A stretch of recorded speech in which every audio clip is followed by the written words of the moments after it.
ससुरु हमारे कलकत्ता के रहना हो कि भेजी देहलेना हो कि भेजी देहलेना। शीशा लागी पलंगिया की भेजी देहलेना।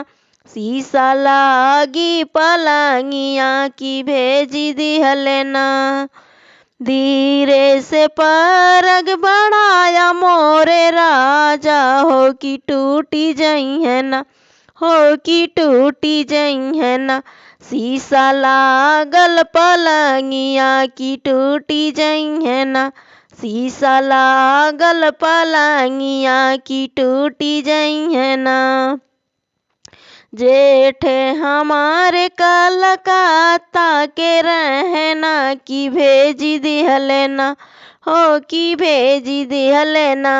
शीशा लागल पलंगिया की भेजी दिहलेना। शीशा लागल पलंगिया की भेजी दिहलेना। धीरे से कदम बढ़ाया मोरे राजा हो कि टूटी जई है ना हो कि टूटी जई है ना। शीशा लागल पलंगिया की टूटी जई है ना। शीशा लागल पलंगिया की टूटी जई है ना। देवरू हमारे कलकत्ता के रहनवा हो कि भेजी दिहलेना हो कि भेजी दिहलेना। शीशा लागी पलंगिया की भेजी दिहलेना।